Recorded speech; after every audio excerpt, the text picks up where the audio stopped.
The special agent in charge, Henry Schneider, stood at the end of a dirt road that led to a hidden laboratory built like a cave on the side of a hill in a very secluded location in the country. His team was still inside the lab, doing one last sweep, making sure it was relatively safe, but making very little progress when it came to identifying their discoveries. Nobody understood what on earth had been going on in that strange place. They were from the FBI. They could break in and make arrests, but they couldn't understand that laboratory. That's what my team was here for. From what Henry Schneider told me, the mission hadn't been particularly difficult. The FBI had searched for that underground laboratory for months, but when they finally found a lead, the rest came almost too easily. Agent Schneider led the operation. He brought the best and largest team the FBI would grant him, and they broke into the lab by surprise. Or so they thought. When they got there, the place was a mess and yet also oddly quiet, as if a tornado had passed just a second before Henry Schneider and his team effortlessly broke through the gates. The only problem was that the head scientist, Julian Beck, was nowhere to be seen. I was well acquainted with Julian's work. We used to be colleagues and we worked in the same field, a special group focused on medicine, microbiology, and the search for cures for certain illnesses that affected humanity. I was also aware of Julian's stained reputation and his disappearance from the academic world, but I didn't know he was a criminal. Apparently, the FBI had been searching for Julian Beck for years. The stealthy and enigmatic doctor, if he could even be called that, had all his degrees revoked and lost all his money, privileges, reputation, and even his dignity after being found guilty of several charges of unethical medical practices, including criminal human experimentation. He disappeared before they could put him behind bars. The handful of sketchy scientists the FBI found and arrested at the scene of the crime wasn't of any help to find Julian Beck. They were an intriguing group, formed of retired experts in several areas of physics, some of them with reputations as bad as Julian's. None of them had said a word about their boss's whereabouts, or about anything, really. Someone informed us that the eccentrics in handcuffs displayed significant signs of profound shock, and would probably need time before they revealed any significant information to the FBI agents. Unfortunately for everyone involved, we didn't have time to sit around and wait. That's the reason Henry found me and my team. He needed answers, and he needed them immediately.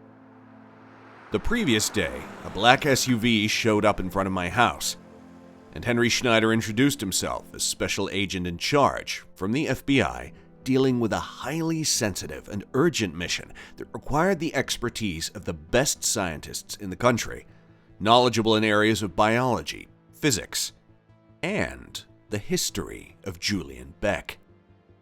A quick trip to pick up my colleague Natasha Robinson and half a dozen more scientists, a short flight to the middle of nowhere, and another long drive in a similar black car, and we made it to the infamous laboratory built like a cave on a hill. Doctor, Henry called me. If you and your team could follow me now, please. We trailed after the special agent like lambs to the slaughter. A large vehicle filled with FBI agents drove away from the scene. We were left alone with Henry and 3 agents guarding the door. The scandalous laboratory was all ours. If anything, it was worse than any of us imagined. "What the hell?" I whispered, looking all around me. 6 other scientists behind me muttered similar signs of shock. Why does it look abandoned? Natasha wondered. She was my right-hand woman, and I trusted her with my life. I thought you only busted this place like a few days ago. It happened yesterday. Henry said matter-of-factly. The filth, dust, and cobwebs were here when we arrived. We guess everyone was obsessively focused on their work to care about hygiene. All the arrested scientists have shown signs of malnourishment, infections, and other diseases. Yet them working under conditions of slavery. Natasha pointed out, flinching away from a workstation that, Apparently, it had also been used as a bathroom. Huh. It gets worse, Henry said. It really was a rudimentary cave. Dark, rough, a high ceiling. Wires and cables were tangled all around with zero regard for safety. 2 lines of computers and diverse equipment were set along the walls. But nothing captured our attention quite like the bewildering mechanism standing proudly near the end of the cave. 4 large metal arms stretched from the walls like a system you'd find in any automobile factory. A few steps led to an awkward and empty podium at the center. But what really stood out was the final arm of the structure. A thick branch that descended from the ceiling like an appendage that ended on an open gate right above the pedestal. I think the special agent was talking about something, but I couldn't hear him. I didn't care. I just blurted out the words. "It's a portal." What? Henry snapped at me. "It's a portal. Julian built a portal," I exclaimed, running forward to take a closer look at the ominous structure at the center of the cave. What kind of portal? Natasha wondered, following close behind. Well, modern science has only gotten as far as rudimentary teleportation, just a couple of miles maximum, but the structure is similar and yet wildly unique. This could be anything, I replied. There was a tense silence all over the cave. Then, the rest of the scientists started to excitedly talk among themselves. Their excitement was contagious. Well, that was faster than I imagined. The special agent told me, seemingly satisfied. I'm going to need more information, though. How do we get it? We'll get it, I assured him. You said you cut off the energy of the lab, right? Turn it on again. I'll set my team on the workstations here. We'll do whatever it takes to see what this was meant to do. Henry nodded firmly, and then whistled at the agents still stationed at the gates of the lab. He made a sign and instructed them to turn the power back on. It'll take a minute, Henry said. In the meantime, I need you to see something else. Miss, perhaps you should stay here. It's rather unpleasant. I can take it. Natasha said with a small frown. As you wish. Following Henry's words, we went after him to one side of the cave. We hadn't noticed it until then, but there was an iron-grilled door leading to a hallway seemingly excavated on the wall of the cave. The special agent opened the door and led us inside. It was much darker, with just one lone, yellow bulb in the middle of the hallway. The smell was strange, and definitely much worse than back in the main area. But I would have never guessed what we found. Henry nodded to his right, and there we found 3 cells. Dark, filthy, probably less than 5 feet square each, and inside... What the fuck? Natasha yelled. Agent Henry, what are we looking at? I wondered, outraged, and instinctively looked away, because it was a horrifying thing to look at. I was hoping you would tell me, Doc. Henry said to me. This is insane! Natasha exclaimed. This is a textbook image of a Homo erectus. Are you sure this isn't prosthetics or makeup? It's human devolution, I said. Natasha and Henry looked at me, equal parts confused and mortified. I've only heard it mentioned a few times before. It was Julian Beck's dream experiment, but I never got to see any real results. Until now, I suppose. It's regression.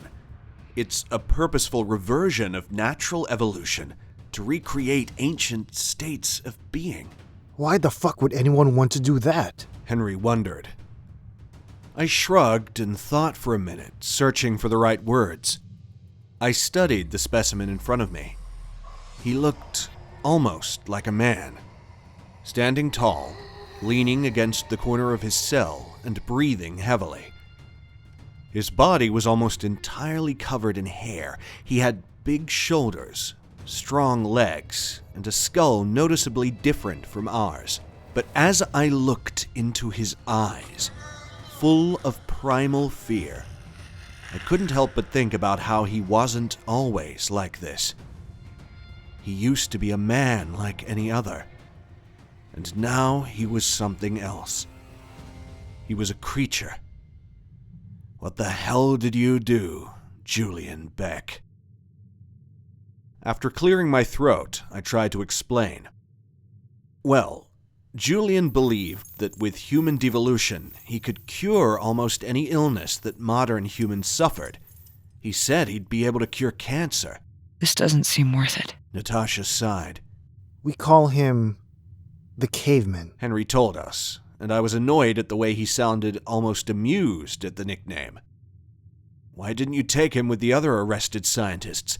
I asked him, but he didn't answer me, which I thought was kind of fair. I wouldn't have known how to present this to the government either. The caveman isn't the worst one, Doc. Henry told me. Just then, I took another step down the hallway and joined Natasha in front of the other cell. She looked like she was about to be sick. I told you. Henry sighed. I'm fine. Natasha answered with a groan. She gagged when she looked at the thing in front of her and then added, I need to know.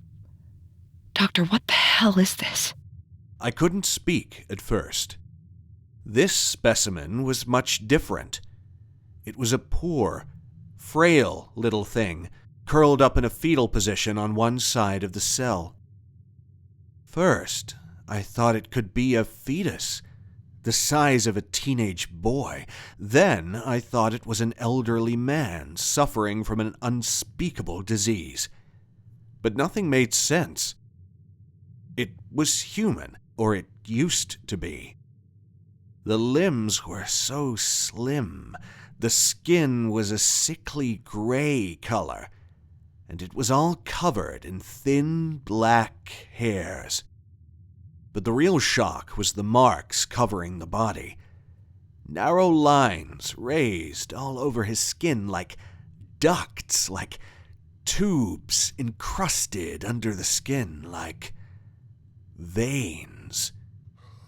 Those were his veins, protruding from the surface of the skin. The first specimen was still breathing raggedly, groaning, but this one was making pitiful sounds. This one was whining. It was crying. This isn't just human devolution, I finally said. This is something different, something much worse. This isn't part of our natural evolution. Julian Beck must have manipulated the process to create this. He took the humanity from these people and made something entirely his own. My colleague Natasha was on the verge of tears. She looked furious. Julian Beck, you repugnant son of a bitch. What did you do? She said. The next hint at the true depth of Julian's work didn't wait for us to find it. Natasha was crouched in front of the second cell, but very suddenly I heard her screaming and I watched her fall backward. From the third cell, a hand burst out from between the bars and reached for her. The gray, skinny, gross limb flailed around restlessly. We finally took one look at the final cell. Natasha's scream reverberated in that cave, and I felt matching terror in my chest. Forget the image of cavemen. Forget sick bodies and everything we thought we were capable of doing to human bodies. There was barely anything resembling a person left in this case. The body had melted and molded along the floor of the cave. The bones and gristle protruded from the dirty ground. One hand squirmed like a worm along the edge of the cell, while the other, the last remaining moving limb, tried to grab Natasha's ankle. The disgusting, shapeless lump on the ground was crowned by a face. Not even a head, just a vague resemblance of a human visage. Empty eye sockets, bones so prominent there was barely any skin covering them, and a gaping maw currently wailing like a mortally wounded animal. I was backed against the wall, holding my head between my hands, struggling between nausea and the urge to cry like an infant. I recovered just enough to help Natasha stand back up. "Agent Schneider, take us out of here," I said, and turned toward the man that looked as somber and disturbed as I felt. "This place ought to be burned down and erased from our history. If you find Julian Beck, you should shoot him in the head. This cursed place is a piece of hell on earth. That's all the professional answers I can give you. Now, please, get us the hell out of here." The agent nodded, but I didn't even wait for him. I started walking toward the end of the hallway. My legs were trembling, and I had to support myself with Natasha's help. She seemed grateful for the human contact, and held me just as tightly. We had just survived a nightmare, and we were more than eager to leave that abominable place forever. This should have been the end of it. But then we returned to the main area of the laboratory. It seemed Henry's team had successfully turned the power back on. The lights above us were flickering, and the computers and machines were rumbling back to life. But the most concerning thing was the giant structure beside us.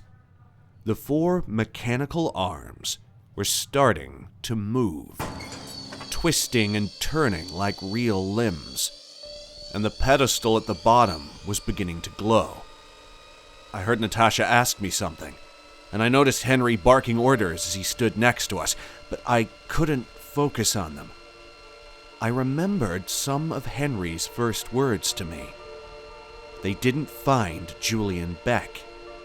The laboratory was a mess. The workers exhibited signs of shock. I looked up at the ceiling of the lab. I looked at the ground below us, and there were semicircles marked discreetly around us. When I looked up at my fellow scientist and noticed their stunned and worried faces, I wondered if that was also the last thing that Julian Beck saw. "We have to get out of here," I said, but it was already too late. A blinding light came out from behind us. We winced, we clutched each other, and we couldn't see anything, but when we tried to move away from the portal, we found that our bodies felt weightless and powerless. One step forward dragged us 5 feet backward. The floor disappeared beneath our feet.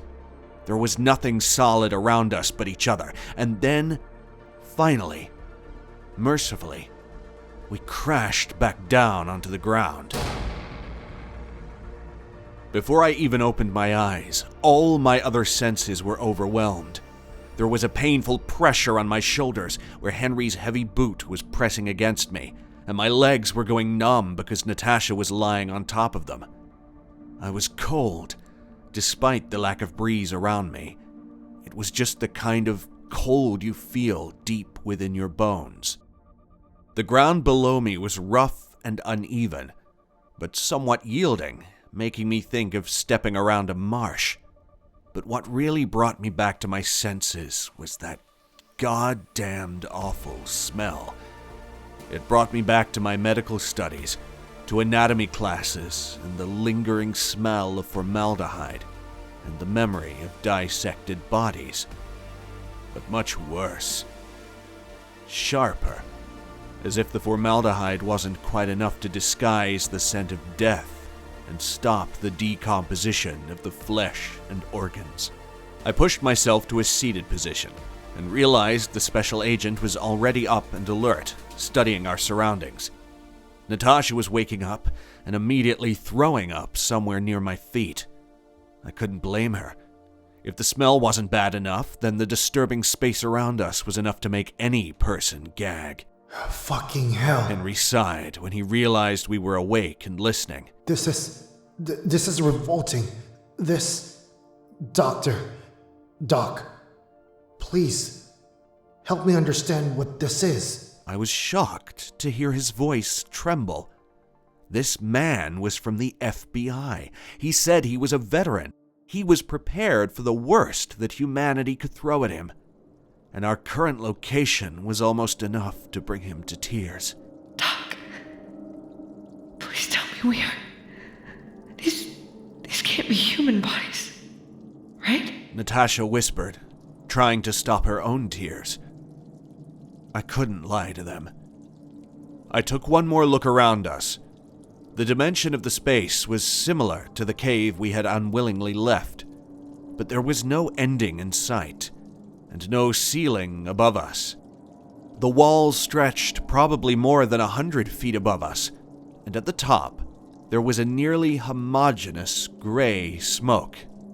It floated, moved slowly, and allowed a dim light to fall over everything below. I placed the palm of my hand on the ground below us, feeling the slick and spongy texture, but more surprisingly, feeling it press against me, too. There were thin lines all around us, and I recognized at once the veins from the terrible specimens we'd found back in the cave. And the greatest shock was feeling a heartbeat pulsating against my hand. As if that wasn't enough to confirm Natasha's theory, one look up at the walls around us was enough to spot the first face. Just like the one we saw on the floor of the cave.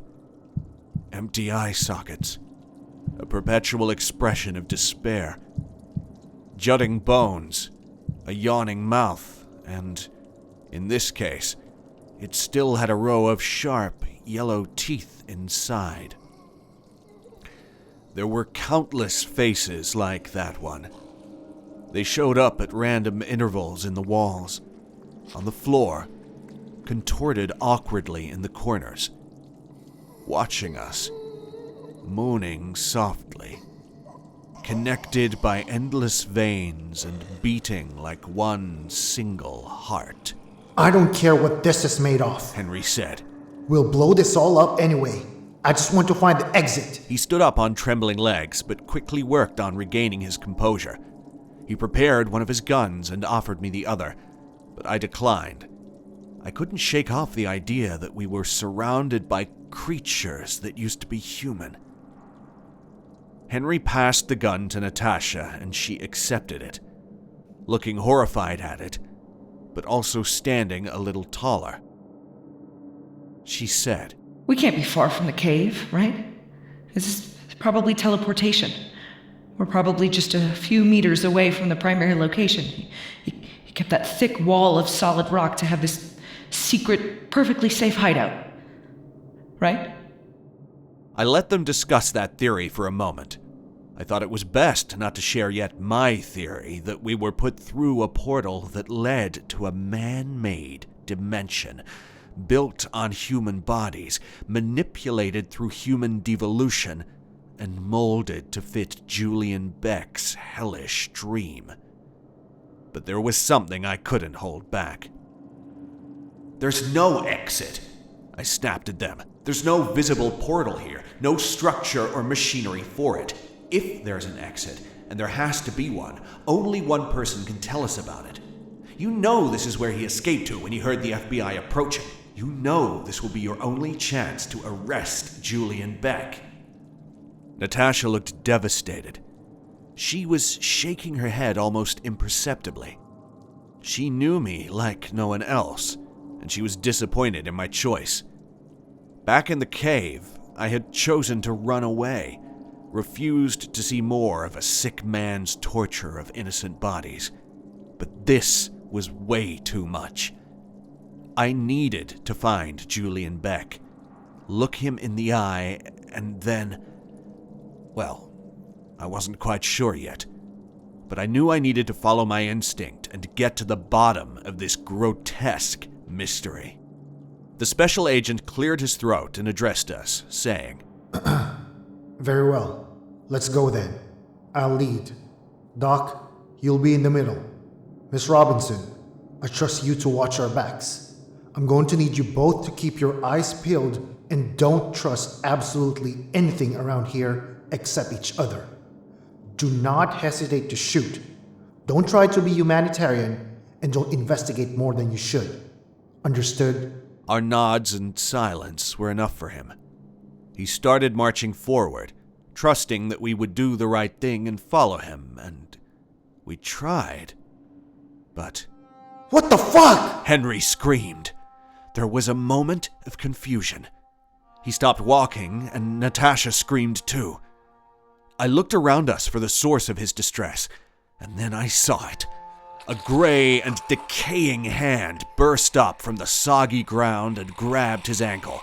Henry struggled against it and tried to yank his leg away, but that bony, decayed, dead limb was much stronger than it looked. It was rotten remnants of a perverted experiment, but it was connected to an immense structure that gave it incredible strength. I could feel my heart beating faster and Natasha clutching my arm tightly. We feared the worst, and then, in an instant, Henry shot at the attacker. There was a moment of silence while the wrist exploded into pieces. The fingers gripping Henry's ankle dropped lifelessly to the ground, and the veins and skin lingering at the end writhed on the ground like worms until they were swallowed into the mud. Then we heard a strange sound, a pained whine coming from underneath our feet. But it grew louder and louder. An anguished moan came at us from the floor. The walls, from deep within this strange, living, horrible cave. It's all connected, I told my companions. Just walk carefully, Henry warned us. Just like that, we started our journey. None of us dared to mention that Henry was limping a little. It felt wrong to walk away from the point where we arrived, but there was just a solid wall behind us and no way to open the portal again.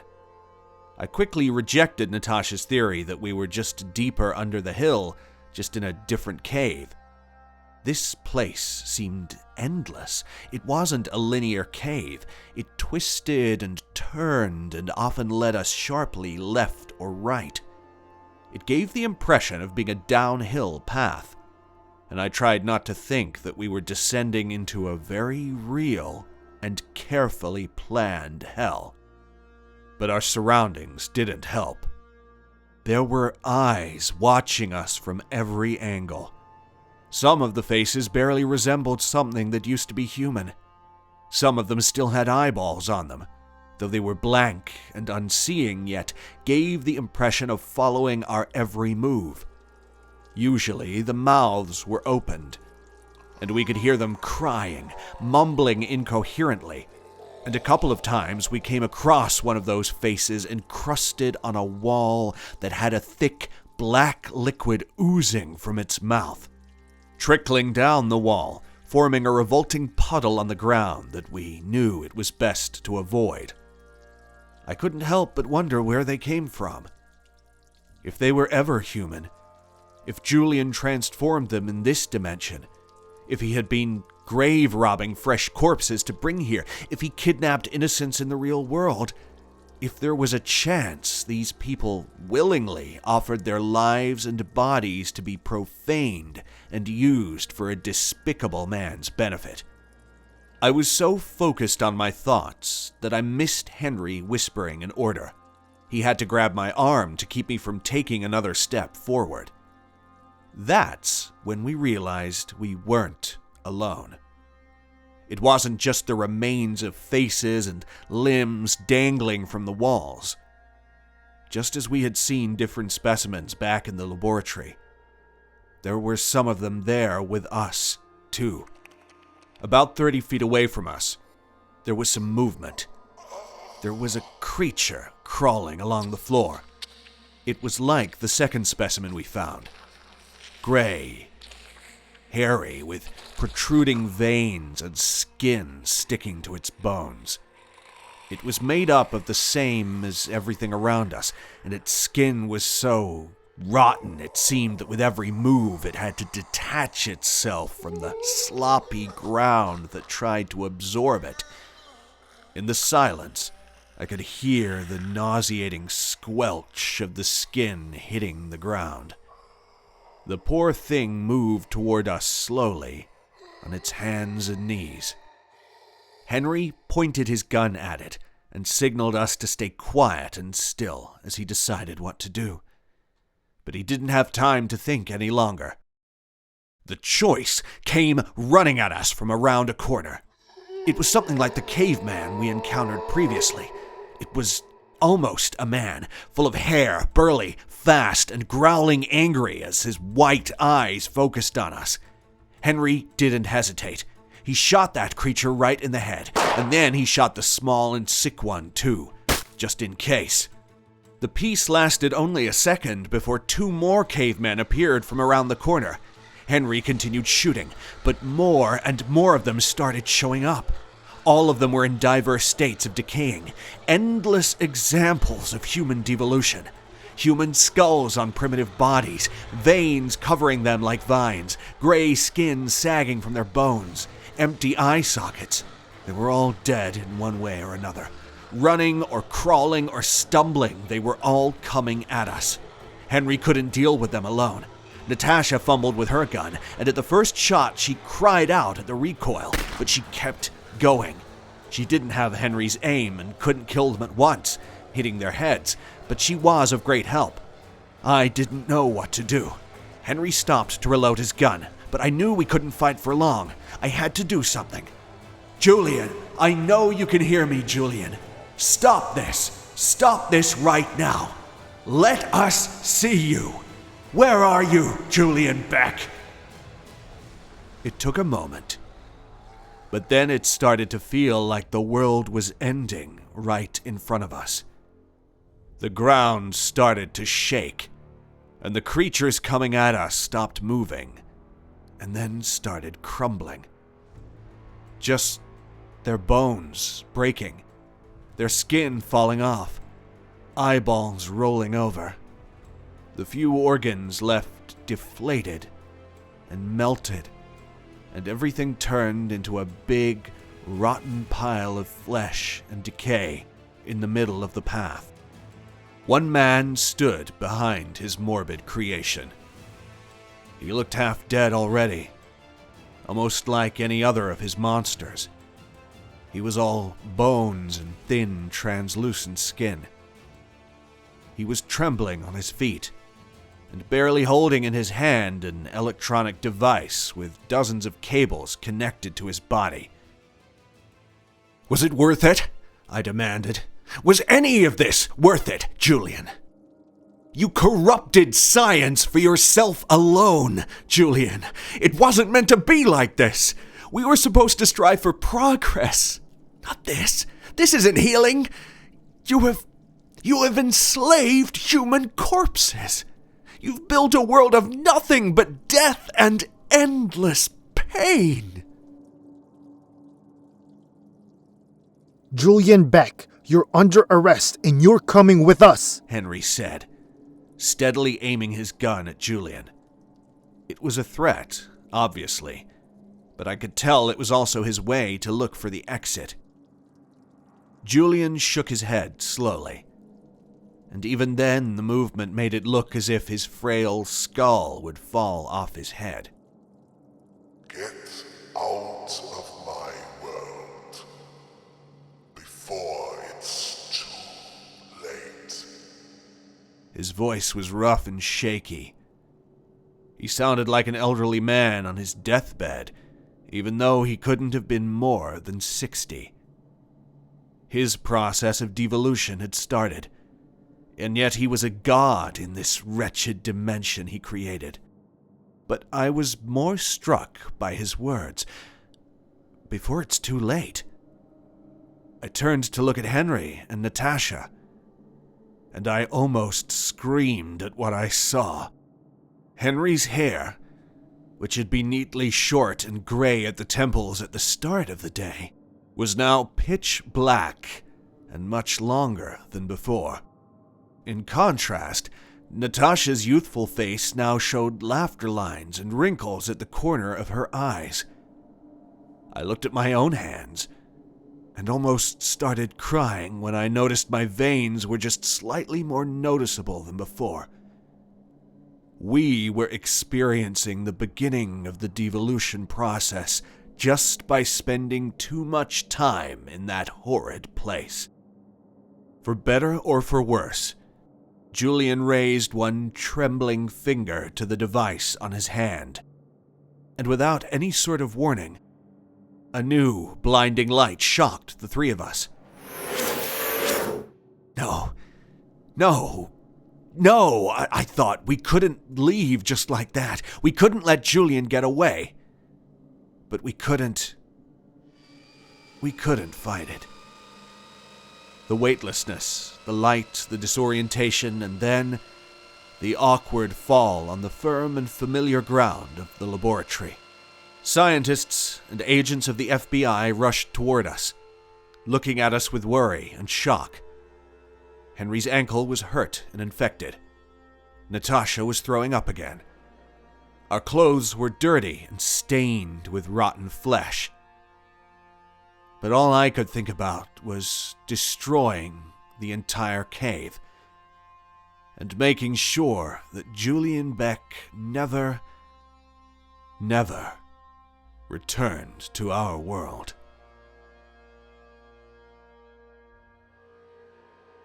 Hey, sci-fi horror fans, it's Thomas. Thanks for tuning in. If you enjoyed this story, make sure to give it a thumbs up. Also, if you'd like to become an official member of our channel, you can do so by clicking on the Join button. Memberships start at only $5. Until next time, everyone, and remember, stay cosmic.